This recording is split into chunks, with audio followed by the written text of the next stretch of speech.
Hello everyone and welcome back to my channel.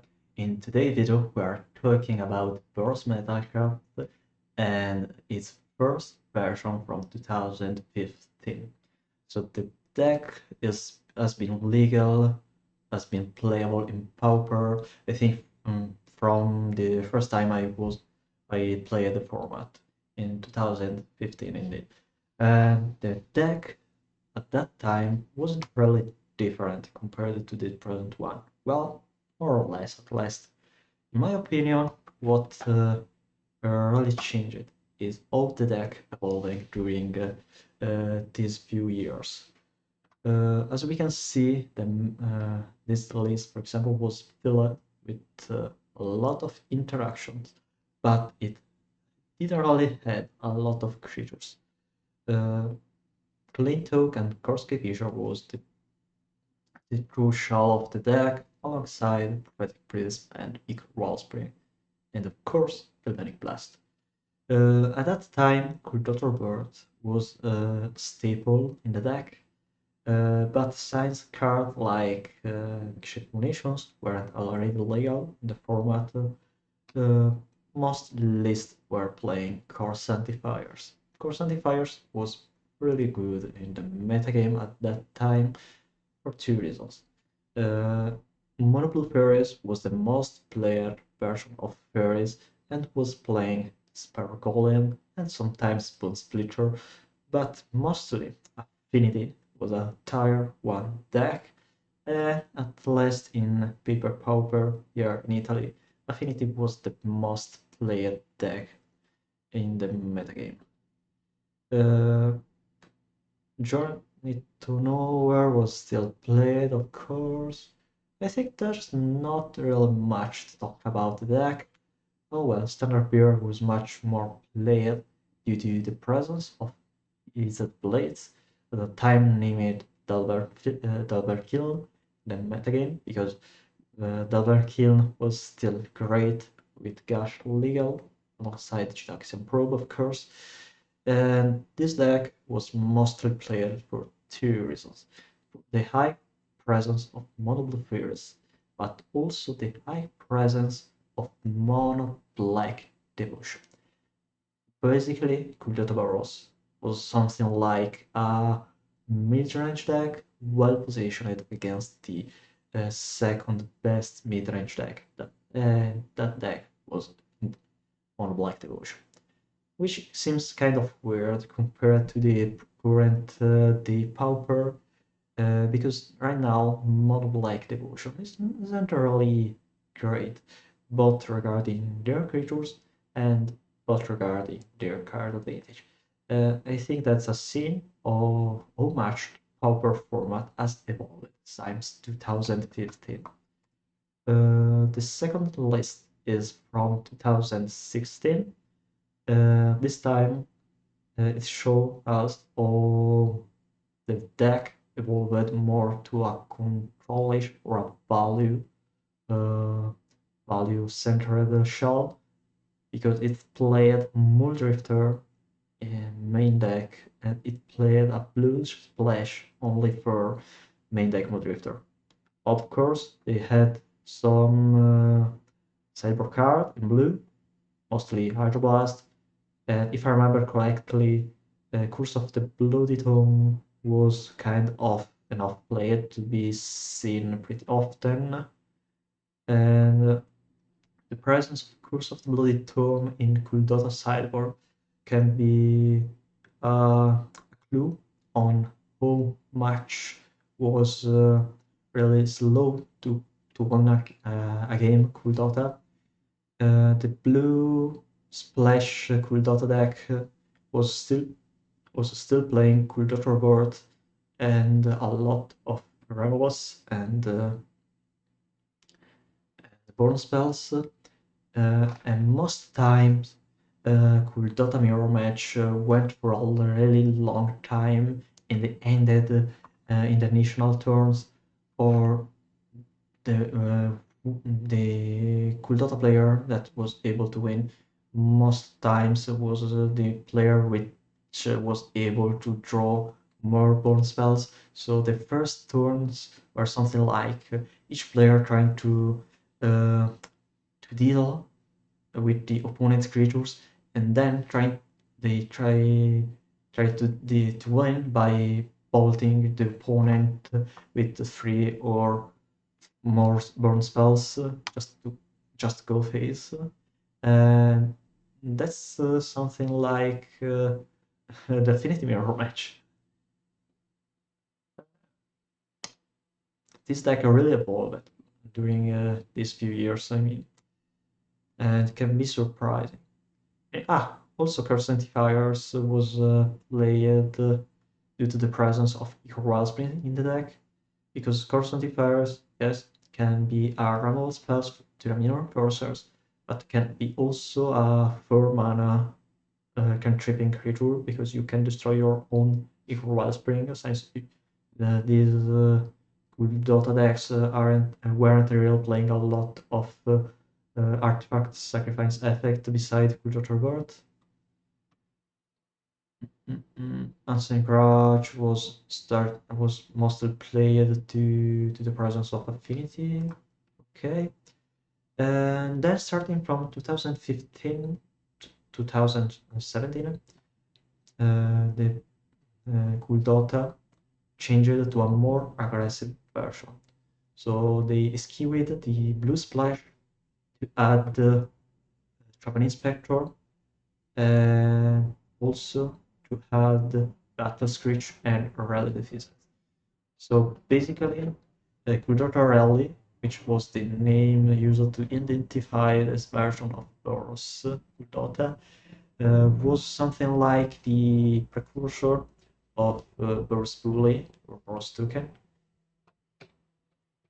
It wasn't really great compared to Dota Jeskai late game, but the presence of Relevant gave more win cons in non-interactive matchups. For example, against Troll, Control Troll, or Fangren Troll, which is a different version compared to the Ephemerate deck. Rally was well positioned, much more better positioned compared to Dota Jeskai. Fangren Marauder has always been a problem for any good Dota deck, because you need to sacrifice an artifact when you play Good Dota Rebirth, and Fangren Troll was also playing cards like Wilhelm's Crusher, and obviously Chromatic Star, Chromatic Sphere, etc. And obviously Kudota Rally was much better when it comes to dealing damage as fast as possible, mostly thanks to Rally Defense, and they still had the same creature they have nowadays. So basically, right now, Dota is Boros Metalcraft is the same list as 2000 as 5 years ago, which is really surprising, since thanks to the print of Palace Sentinel in 2018, 2017, Boros Monarch, because they cut the Kudatra Rebirth and Seeker of the Way, and also Relative Defense. Since in the period since 2017, for something like 3 or 4 years, Boros Metalcraft became a more grindy deck. Basically, they were playing Palace Sentinel instead of Muldrifter. This deck was much better compared to Dr. Riley when it comes to most decks in the matchups, most decks in the metagame. I think that's because answering to a good Dr. Birth or Battle Screech is pretty easy, and probably is better most times to trying to grind your opponent or to resolve their board state, instead of trying to go less interactive with Secret of the Way or Prismatic or Relativism. Well, anyway, thanks to the print Palace Sentinel, cards like Prismatic Strength and Alchemist Vial had become playable in Boros. Lomishori was still staple, Battle Screech was still staple for a lot of time. Science was also good in the mirror match because it forced your opponent to deal with more creatures, and it was really great to keep the Monarch or to steal the Monarch. Prismatic Strats obviously was great to keep the Monarch, as Science, the Prismatic Strats itself is great to deal with aggressive decks. Basically, the presence of Prismatic Strands and Battle Screech and Seeker and Raleigh. I think that these both decks was the reason why then someone tried to build what we currently know as Boros Bully, which is the Focus token deck with Palace Sentinel and Fatal Sleuthing, Seeker, and Squadronok.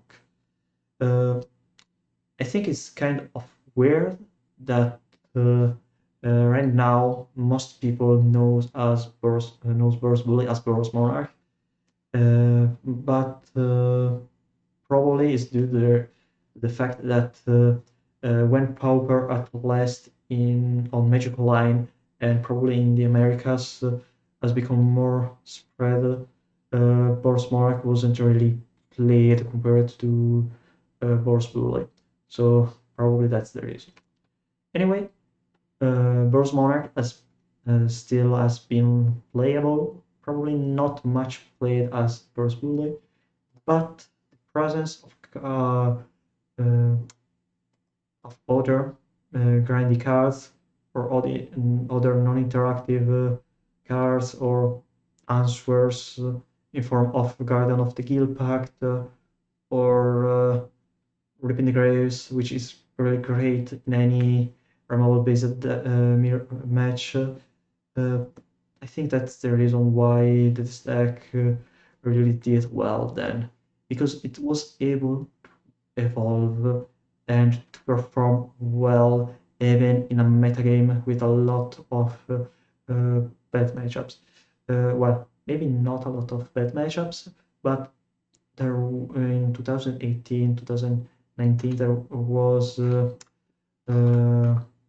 Flickertron, which was really, really, really, really bad as matchup for any kind of Boros deck, but Boros was still playable thanks to its reach and also thanks to Palace Sentinel. Anyway, as we can see, the more aggressive approach of Boros Metalcraft basically uh, was cast aside and left for Boros Bully. And as you can see, for example, this list from 2018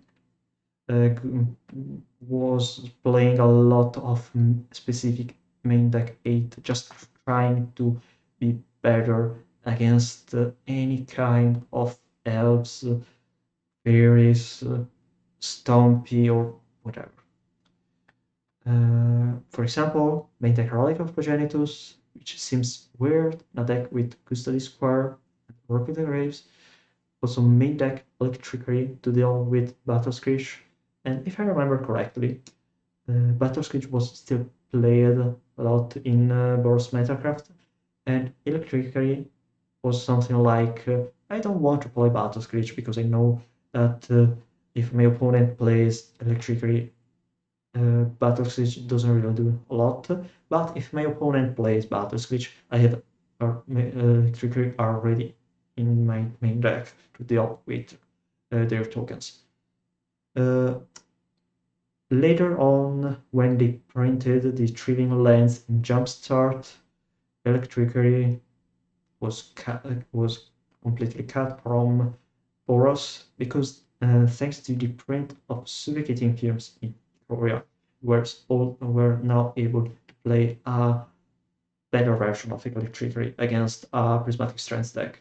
So Suffocating Fumes is better both against Boros Bully deck thanks to Prismatic Strands presence, but is also better overall because you can cycle it if you don't really need it. Also, Mortroy was printed, and probably that's part of the reason why people started to play Black Splash in Boros.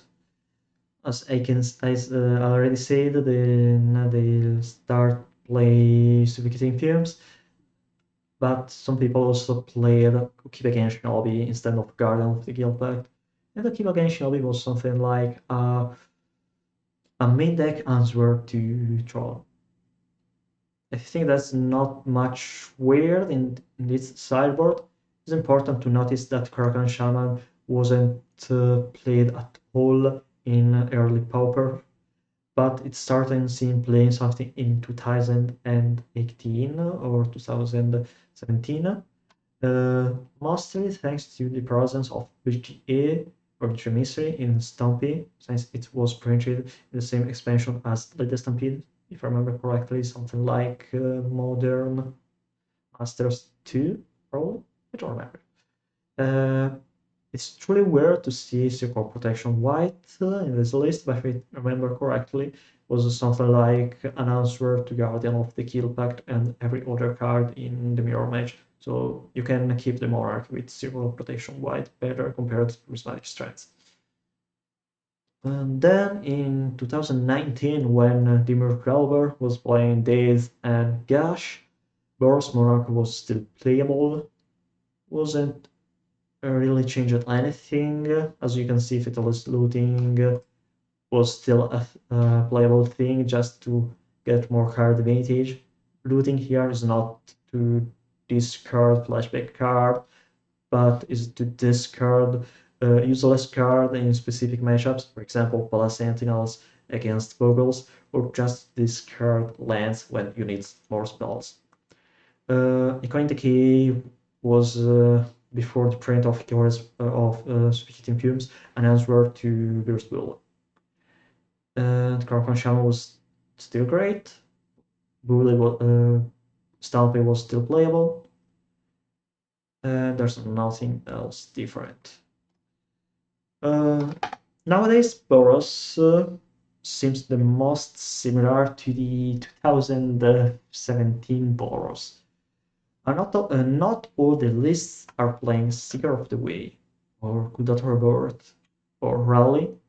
A lot of lists, especially those lists playing Kudat Rebirth, are playing 12 copies, 12 rocks, example Golden Egg, or Spirit Supplies.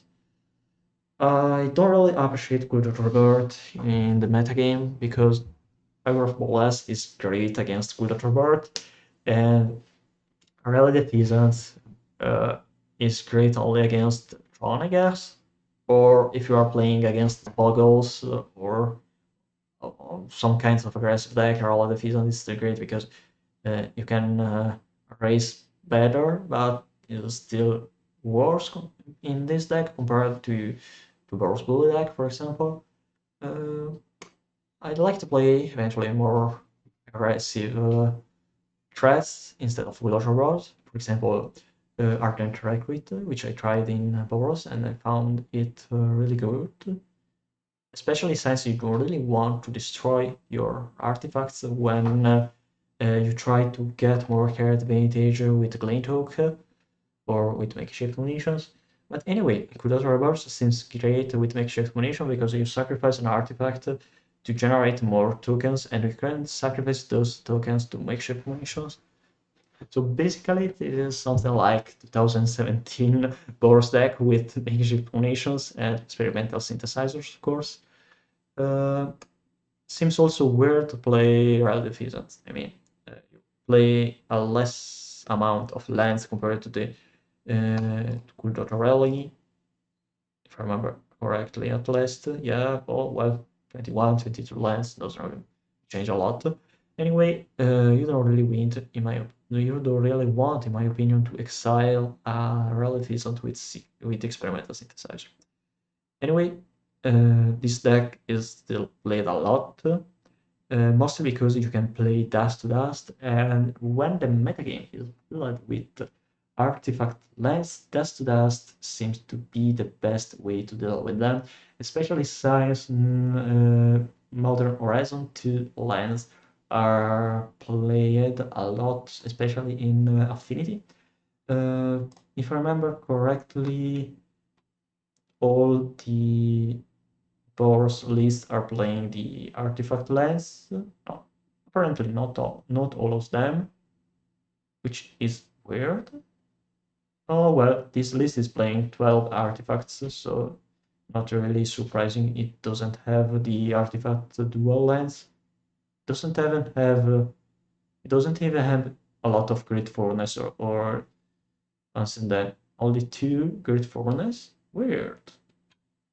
I guess this super qualifier list was playing its mana base and something like 10 artifact 8s in sideboard was mostly a meta call, trying to be better in the mirror match and trying to be better against Affinity. I think that playing too many copies of Epoch Existence in Dust to Dust is really bad. I mean, I don't even find it helpful Dust to Dust in the mirror match because it isn't you can't really be sure to uh, to stop your opponent from playing their spells. I mean, okay, you can exile 2 artifact lands, but then you will not be sure that your opponent will not be able to hit all their lineups.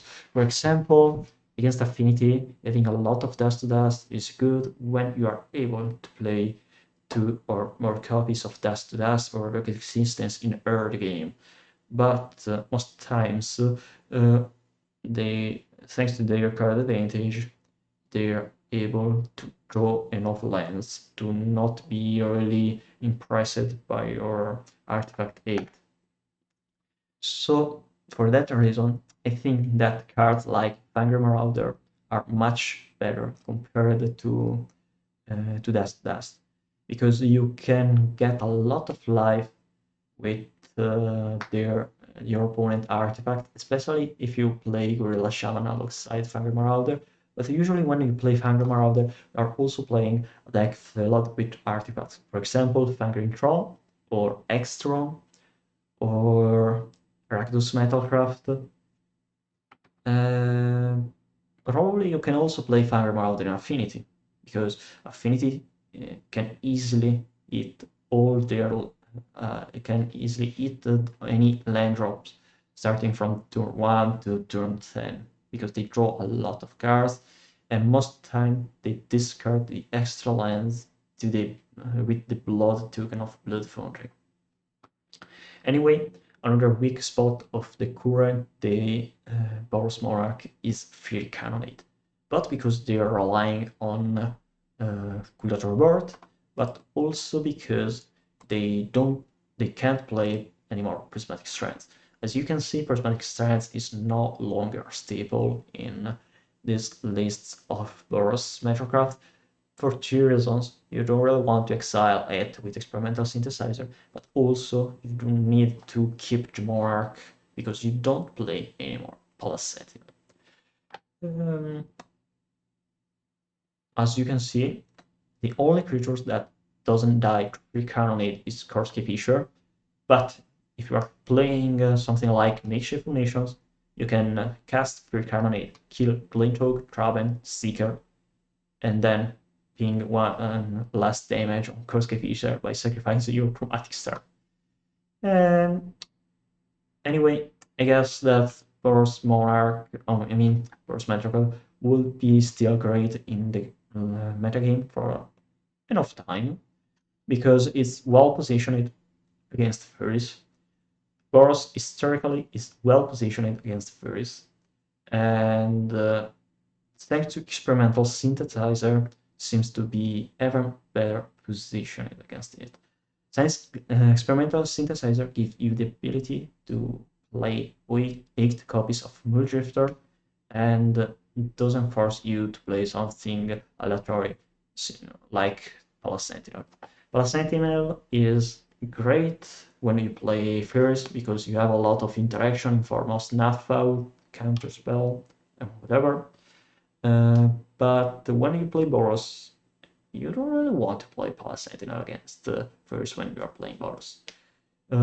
Also, not having a graveyard recursion seems kind of suspicious because graveyard graveyard recursion was really great against fairies, for example, Written Grace, Custody Squire, or Omen of the Dead, but uh, uh, without Prophetic Prism, it's probably better to just play Boros.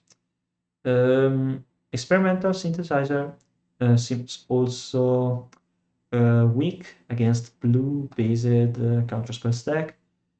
That's because they can counter it with Hydroblast, but also you are forced to play the spell Excited with Synthesizer in the same turn as you play Experimental Synthesizer.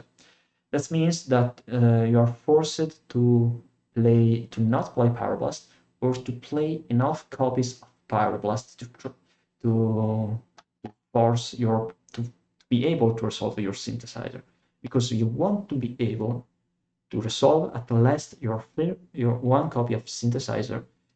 For example, when you're playing against Jeskai or against familiars, you want to be able to resolve as many Muldrifters as possible. For that reason, I think that decks like Jeskai, Ephemerate, and Familiars Control are well positioned against Boros. They are historically well positioned against Boros, but nowadays they're probably even better positioned. There's no repeating graves, and you can counter with Hydroblast Experimental Synthesizer, which is really great. I think I haven't forgotten anything. Oh yeah, you can also try to play a non-interactive deck if you want to. If you are likely to face a lot of Boros. For example, Buggles seems kind of well positioned against a deck which doesn't play H&R Sedict or doesn't play Prismatic Strength.